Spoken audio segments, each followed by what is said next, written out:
Hermanos, que Dios los bendiga.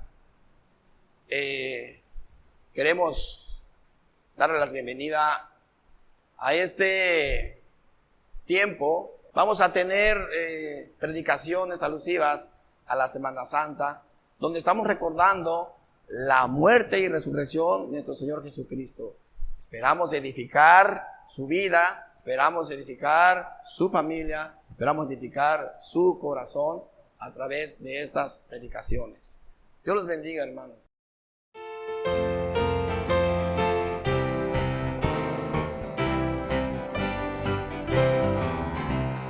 Maravillosa gracia de Cristo rico don, que para describirla palabras vanas son. Encuentro en ella ayuda, mi carga ya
tentación.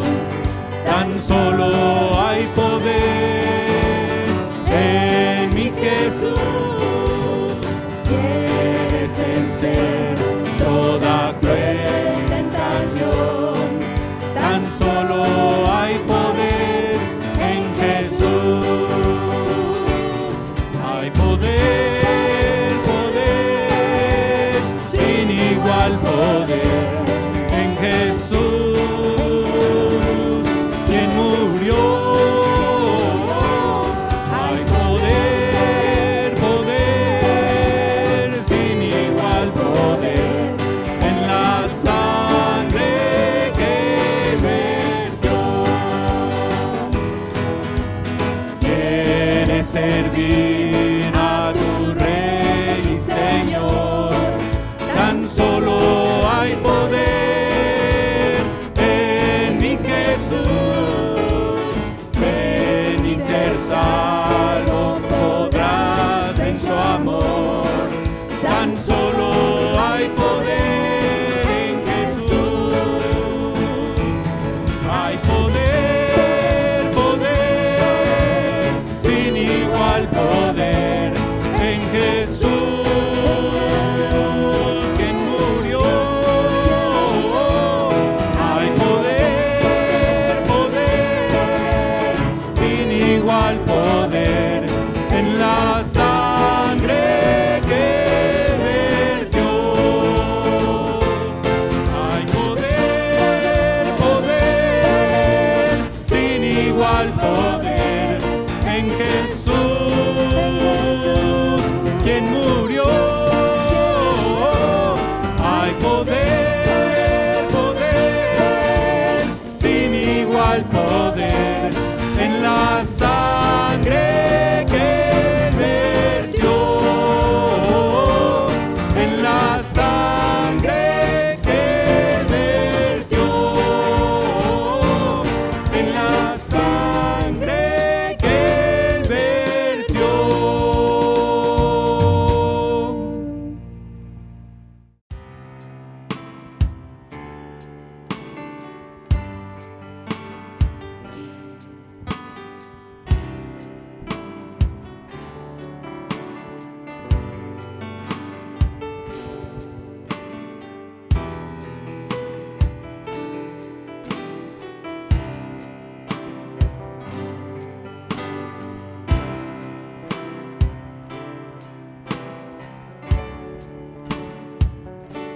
Sobre todo poder y rey, sobre toda humanidad y ley,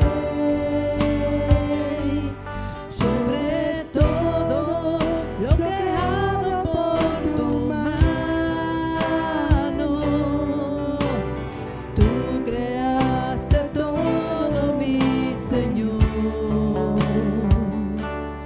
Sobre todo reino y nación y maravillas que el mundo conoció. Sobre toda riqueza y esplendor,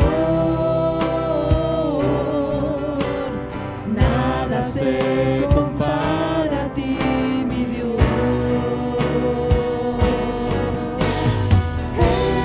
En la cruz moriste por amor, no bastó dolor y humillación como flor que alguien pisoteó. Quedaste tú y fue por mí, por amor.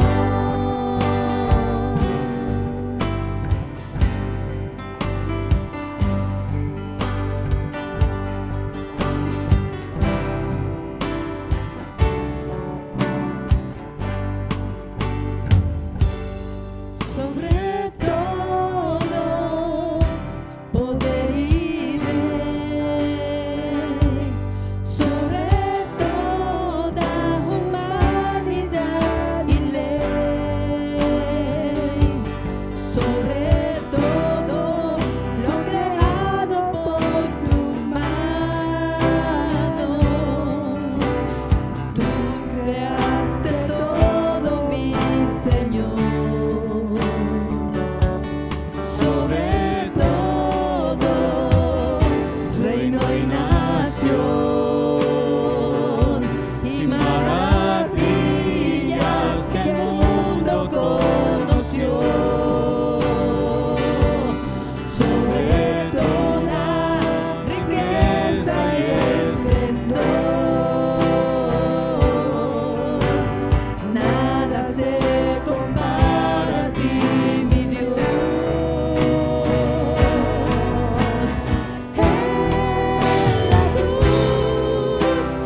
Buenas tardes a todos, me gusta saludarles nuevamente por este medio. Y bueno, pues nos encontramos celebrando una fecha que es muy conocida en todo el mundo, la Semana Santa, y que se celebra de diferentes maneras. Para algunas personas es un motivo de celebración de tipo religioso, y para muchas otras personas es un motivo de celebración de tiempo de vacaciones. Para nosotros en Acapulco es un tiempo de embotellamiento, de saturación de restaurantes, saturación de supermercados, etc. Semana Santa, ¿qué significa para usted que me escucha el día de hoy?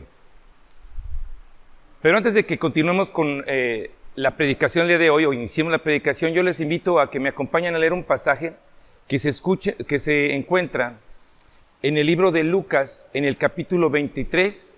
Vamos a leer los versículos del 26 al 47. Dice así la palabra del Señor. Crucifixión y muerte de Jesús. Y llevándole, tomaron a cierto Simón de Cirene, que venía del campo, y le pusieron encima la cruz para que la llevase tras Jesús. Y le seguía gran multitud de pueblo y de mujeres que lloraban y hacían lamentación por él. Pero Jesús, vuelto hacia ellas, les dijo: hijas de Jerusalén, no lloréis por mí, sino llorad por vosotras mismas y por vuestros hijos. Porque aquí vendrán días en que dirán: bienaventuradas las estériles y los vientres que no concibieron y los pechos que no criaron. Entonces comenzarán a decir a los montes: caed sobre nosotros, y a los collados cubridnos. Porque si en el árbol verde hacen estas cosas, en el seco, ¿qué no se hará? Llevaban también con él a otros dos que eran malhechores para ser muertos. Y cuando llegaron al lugar llamado de la Calavera, le crucificaron ahí. Y a los malhechores, uno a la derecha y otro a la izquierda. Y Jesús decía: Padre, perdónalos porque no saben lo que hacen. Y repartieron entre sí sus vestidos, echaron suertes. Y el pueblo estaba mirando, y aún los gobernantes se burlaban de él, diciendo: a otro salvó, sálvese a sí mismo. Si este es el Cristo, el escogido de Dios. Los soldados también le escarnecían, acercándose y presentándole vinagre, y diciendo: si tú eres el rey de los judíos, sálvate a ti mismo. Había también sobre él un título escrito con letras griegas, latinas y hebreas: este es el rey de los judíos. Y uno de los malhechores que estaban colgados le injuriaba, diciendo: si tú eres el Cristo, sálvate a ti mismo y a nosotros. Respondiendo el otro le reprendió, diciendo: ¿ni aún temes tú a Dios estando en la misma condenación?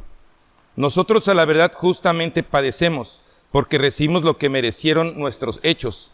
Mas este ningún mal hizo. Y dijo a Jesús: acuérdate de mí cuando vengas en tu reino. Entonces Jesús le dijo: de cierto te digo, que hoy estarás conmigo en el paraíso. Cuando era como la hora sexta, hubo tinieblas sobre toda la tierra hasta la hora novena. El sol se oscureció y el velo del templo se rasgó por la mitad. Entonces Jesús, clamando a gran voz, dijo: Padre, en tus manos encomiendo mi espíritu. Y habiendo dicho esto, expiró. Cuando el centurión vio lo que había acontecido, dio gloria a Dios, diciendo: verdaderamente este era hombre justo. Bien, pues pregunté antes de leer el pasaje: ¿qué significa Semana Santa para usted? Y antes de que iniciemos, les invito a que me acompañen en una oración. Padre amado, te bendecimos y alabamos, Señor. Sabemos, Señor, que todo lo que procede de ti es bueno, Señor, y tu palabra es maravillosa. Te rogamos, Señor, que prepares nuestro corazón para que reciba esta palabra y la podamos tener en nuestra mente.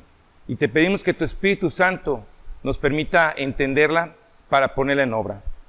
Te pedimos, Señor, que nos ilumines y nos guíes a encontrar tu verdad y a encontrar la manera de acercarnos más a ti. Te lo pedimos, Padre, en el precioso nombre de nuestro Señor Jesucristo. Amén. Bueno, pues el pasaje que leemos hoy en el Evangelio de Lucas sobresalen varios tipos de personajes. De hecho, este pasaje se repite en los 4 evangelios, en el de Mateo, Marcos, Lucas y Juan. Tienen cada uno de los evangelios ciertas connotaciones diferentes del mismo pasaje, pero en lo que coinciden es en los personajes que se mencionan ahí. Si me permiten, quisiera reflexionar quiénes son los personajes. Primero se menciona a un cierto Simón de Cirene, a quien obligaron a cargar la cruz cierta distancia. Después se menciona a una gran multitud del pueblo. Después, mujeres que iban en esa multitud y que hacían lamentación por Jesús. También se menciona a los gobernantes que hacían burla de Jesús y le retaban a que salvara a sí mismo. También menciona a dos malhechores, a quienes crucificaron uno a su derecha y uno a su izquierda. Y por último mencionan a un centurión que reconoce que Jesús fue un hombre justo. Cada uno de estos personajes, quiero decirle que tiene un rasgo en particular. Miren, Simón de Cirene solo iba pasando por el lugar, Él no iba en la procesión. Él iba pasando y lo tomaron y lo obligaron a cargar la cruz. Esto para cumplir cierta ley que se decía que tenía que ayudarse a cierta persona, cargar o llevar la carga cierta distancia para ayudarle. Entonces tomaron a Simón y lo obligaron los romanos, soldados romanos, a que ayudara a Jesús con la cruz. La multitud seguramente iba porque ya conocía a Jesús.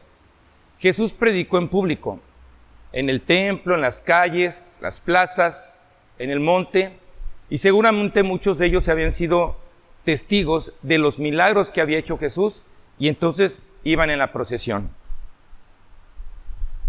Las mujeres que acompañan a Jesús son bien representativas, porque se dice que en el ministerio de nuestro Dios Jesucristo había muchas mujeres que siempre les acompañaban a él y a los apóstoles y les servían. Menciona a los gobernantes. Los gobernantes asistieron por una sencilla razón. Ellos odiaban a Jesús y querían asegurarse de que se cumpliera la sentencia de muerte para aquel personaje. De los reos, ya es muy conocido por mucha gente, que uno de ellos al final reconoció la deidad o que Jesús era Dios, y el otro reo le insultaba. Es bien importante esa parte y recordarlo, que uno de ellos le insultaba y que el otro le reconocía. Y también el centurión romano, que él reconoció en último instante el carácter justo de Jesús. En unos evangelios dice que la expresión del centurión romano fue: en verdad, este era un hombre justo. Pero en otro evangelio se dice que el centurión reconoció: verdaderamente, este era el Hijo de Dios. Y el día de hoy, viernes de crucifixión, seguramente están pasando muchas películas o se están haciendo muchas representaciones de la muerte y crucifixión de Jesús. Quise hacer una observación del perfil de los personajes que se menciona en el Evangelio, porque hoy que se están pasando muchas películas, haciendo representaciones, mucha de la gente que está asistiendo a esos eventos tiene el mismo carácter que aquella gente que iba con Jesús el día de la crucifixión. Tienen en común que son solamente espectadores. Pero me atrevo a decir, queridos amigos, que ya sea que se vea una película y sea tan emocional porque se ve cómo crucificaban al Señor, cómo lo azotaban, que puede llevar a la gente aún a derramar lágrimas. O que se vaya a un servicio y se entonen alabanzas emotivas en este día, ya sea que estén viendo una representación o que estén en un servicio, yo puedo asegurarles que mucha gente, inclusive muchos de nosotros, hemos olvidado lo principal. El propósito por el cual Jesús murió en esa cruz. Y sí, efectivamente, es muy emotivo cuando vemos la manera en que clavaron sus manos, sus pies, la manera en que pusieron la corona de espinas, la manera en que le azotaron. Pero olvidamos el propósito principal por el cual Él murió en esa cruz. Y me llama la atención que cuando yo le he preguntado a mucha gente, ¿por qué crees que Jesús murió en la cruz? La mayor parte de las personas me responden que murió por los pecados del hombre, que murió por la humanidad. Y muchos me pueden contestar, murió por mí.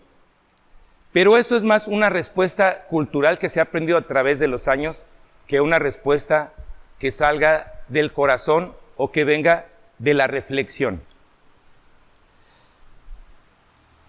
Esa es la respuesta correcta. Cuando dicen, Él murió por mis pecados. Efectivamente, Él murió por nuestros pecados. Pero más que una respuesta aprendida, debería ser una respuesta de un convencimiento propio del corazón.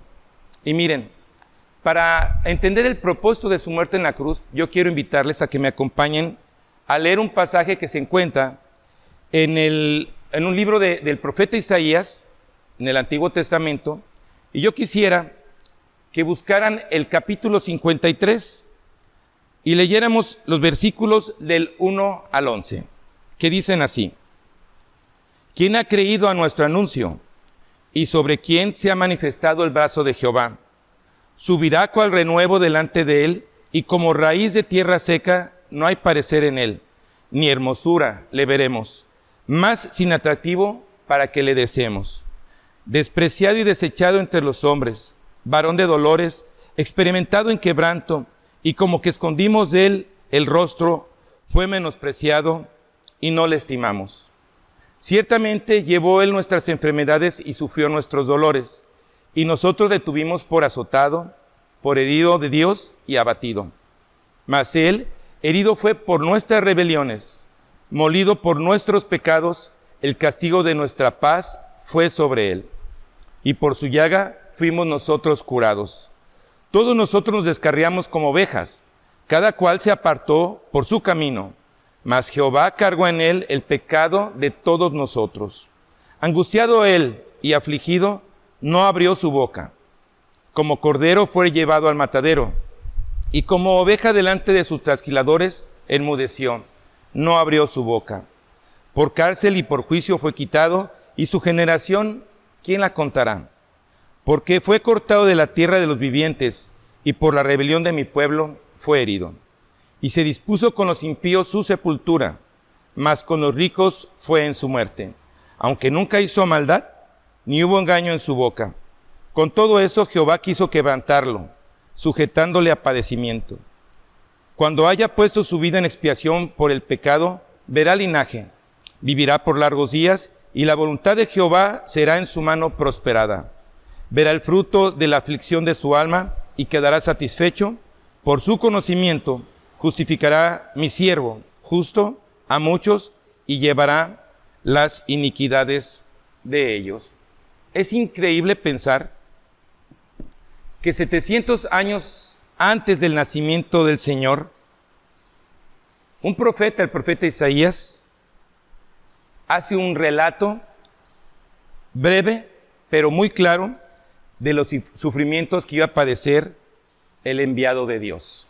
700 años antes de que naciera el Señor.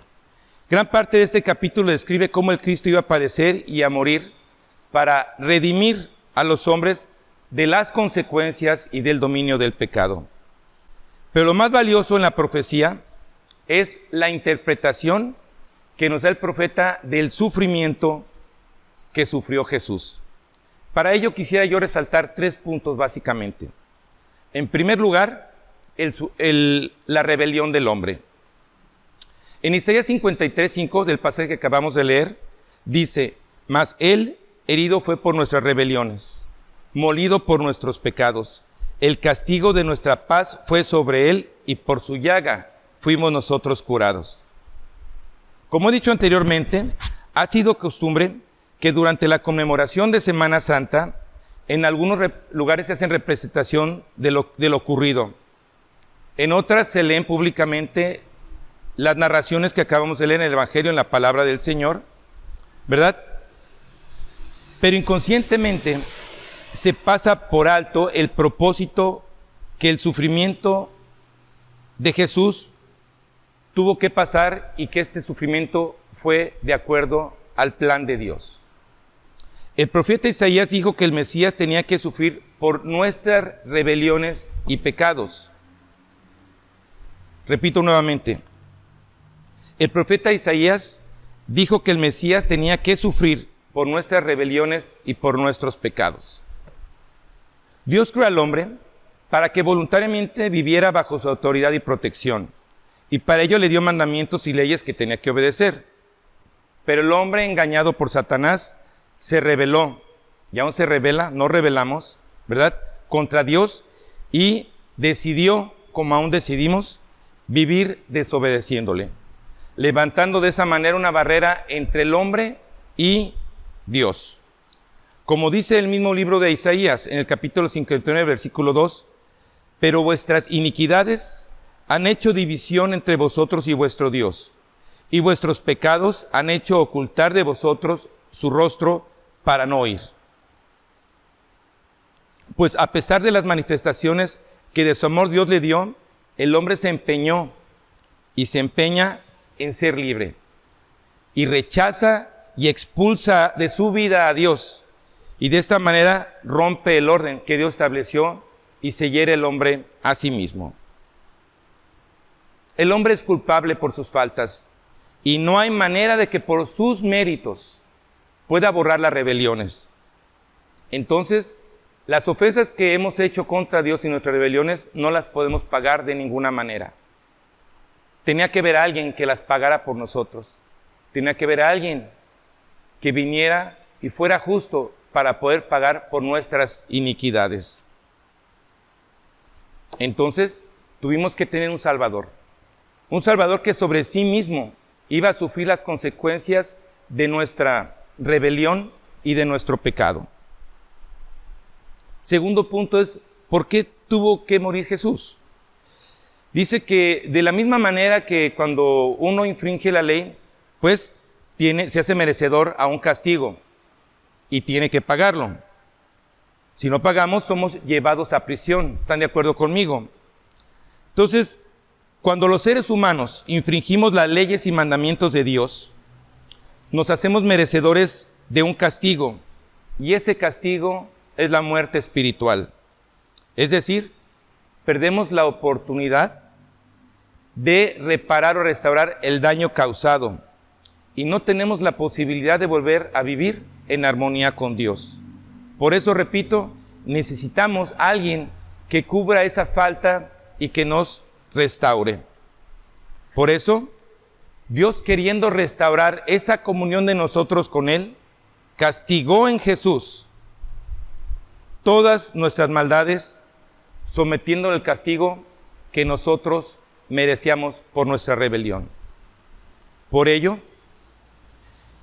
en el pasaje de Isaías 53 que acabamos de leer, el versículo 6 dice: todos nosotros nos descarriamos como ovejas, cada cual se apartó de su camino, mas Jehová cargó en él el pecado de todos nosotros. En otras palabras, Jesús, como el Mesías de Dios, que Dios nos envió, pagó nuestras culpas para que fuéramos restablecidos a nuestra comunión con Dios y podamos vivir bajo su autoridad y bajo su protección. Y solo confiando en que Jesús murió en ese lugar por nosotros, podemos lograrlos. Como dice el apóstol Pablo en Romanos 5:1, justificados pues por la fe, tenemos paz para con Dios, por medio de nuestro Señor Jesucristo. Vuelvo a repetir, solo confiando en que Jesús murió en esa cruz por mí, por ti, por usted en ese lugar, podemos restablecer esa relación y armonía con Dios. El tercer punto es que Jesús con su muerte quita el pecado. Dice que el pueblo judío, que está muy acostumbrado a un sistema de sacrificios para expiar por sus faltas, dice que para acercarse al Señor y obtener un favor de Él, sobre todo del perdón, tenían que hacer una ofrenda de un cordero de un año que fuera blanco, sin mancha y sin defecto. Por lo cual, cuando presentaba esa persona el cordero al sacerdote, este sacerdote degollaba el cordero y con la sangre esparcía a la persona que lo presentaba, y de esa manera que se decía que la persona era libre de su pecado. Por ello, cuando Jesús comienza su ministerio, según el Evangelio de San Juan, si lo buscan en el capítulo 1, versículo 29, cuando Jesús viene a Juan el Bautista para ser bautizado, Juan el Bautista dice, este es el Cordero de Dios que quita el pecado del mundo. La próxima vez que usted escuche esa expresión del Cordero de Dios, recuerde lo que estamos aprendiendo el día de hoy. De acuerdo al sistema de sacrificio del pueblo judío que Dios había establecido, para ser perdonado de las faltas, se tiene que llevar un cordero de 1 año sin mancha. Jesús fue presentado como el cordero sin mancha por nosotros. Y la sangre que Él ha derramado en esa cruz es la que se derrama sobre nosotros para la representación y para saber que hemos sido perdonados de nuestras culpas.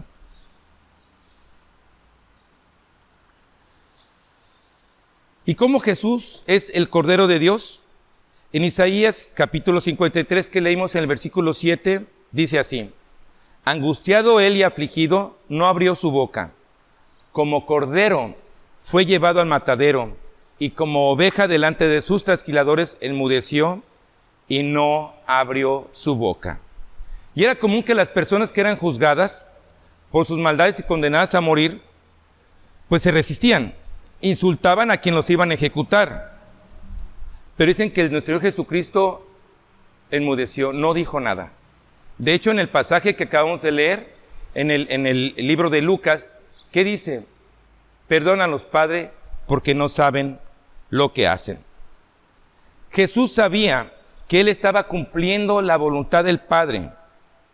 Y cuando aún colgaba en la cruz, no dijo nada en contra de ellos, no los acusó, solamente dijo, perdónalos, Padre, no saben lo que hacen. No sabían aquellos cuál era la voluntad de Dios. Sin embargo, el profeta Isaías ya lo había anunciado 700 años antes. Y por ello, como más tarde el apóstol Pedro dice en el capítulo 2 de su primera epístola, en los versículos 20 y 21, dice así: es obvio que no hay mérito en ser paciente si a uno lo golpean por haber actuado mal. Pero si sufren por hacer el bien y lo soportan con paciencia, Dios se agrada de ustedes, pues Dios los llamó a hacer lo bueno, aunque eso signifique que tengan que sufrir, tal como Cristo sufrió por ustedes. Él es el ejemplo y debemos de seguir sus pisadas. Sí, Jesucristo por su muerte quita el pecado del mundo, pues pagó con su vida, con su muerte, para darnos vida, para que podamos nosotros estar en presencia de Dios, obedeciéndole, viviendo en comunión, viviendo sin ese pecado que es una carga para nosotros. Nuestra desobediencia, nuestra rebelión, nos pone en enemistad contra Dios. Jesús, al derramar su sangre, al dar su vida, ha pagado por nuestras faltas. Pero es importante, querido amigo, que en esta Semana Santa que va a haber tantas representaciones, tantas películas y tantos servicios, no se deje llevar por la emotividad. Claro que es muy triste porque fue muy cruenta la muerte del Señor en la cruz. Fue horrible. Imagínese ser traspasado sus manos, sus pies y colgar de un madero durante horas. Ya lo había anunciado el profeta, que el Mesías tenía que sufrir de esa manera con un propósito: para pagar por mis pecados y para pagar por sus pecados. Yo les invito a que en esta Semana Santa, más que ir de fiesta, más que salir de vacaciones, sea una semana de reflexión, sea una semana para pensar realmente cuál es mi relación con Cristo.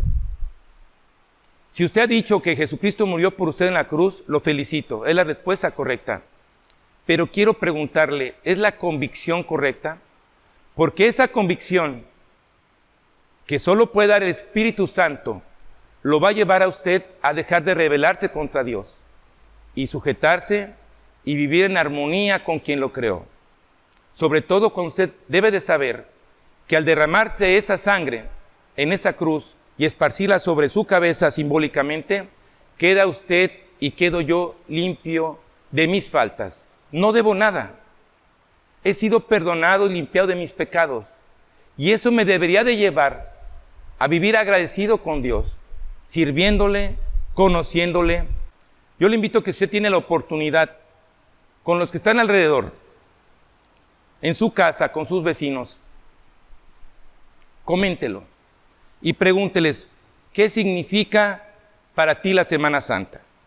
Y si la respuesta de su familia, sus conocidos o vecinos es la muerte de Jesús en la cruz, pregúnteles, ¿por qué murió en la cruz? Y cuando le digan, murió por mis pecados, pídale que no sea una respuesta fácil, una respuesta rápida, sino que sea una respuesta de una conclusión del corazón al entender el propósito de esa cruel muerte en la cruz. Y yo le invito a que cuando usted ya haya entendido esa parte y usted haya reconocido que Jesús murió por usted en la cruz, doble sus rodillas donde esté y diga, Señor, perdóname por mis faltas. Y después de haberlo dicho, diga, Señor, gracias por haberme perdonado de mi pecado. Te entrego mi vida, Señor. Úsame, Señor, para tu honra y tu gloria. Gracias por haber quitado de mí esa carga y esa deuda, porque Jesús la ha pagado por usted y por mí en la cruz. Que el Señor le bendiga.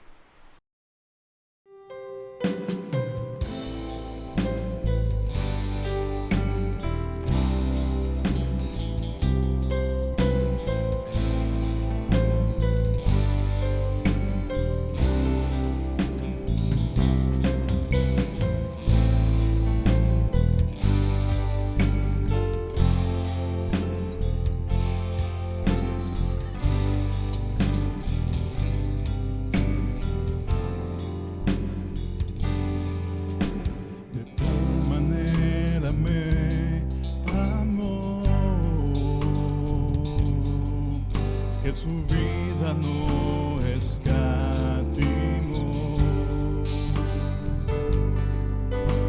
hasta el final Él se entregó, y a la muerte fue porque Él me amó. De tal manera me amó, y no hay forma en que podré pagar el precio de su grande amor, pero toda mi alma quiero dar. Por su amor yo viviré, de su amor yo cantaré, con mi Jesús caminaré, porque me amó a mí.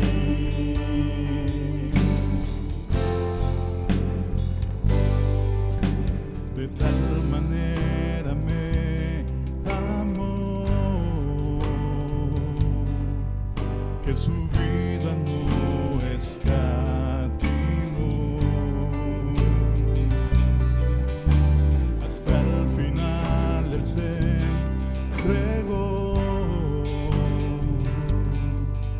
y a la muerte fue porque Él me amó. De tal manera me amó, y no hay forma en que podré pagar el precio de su grande amor,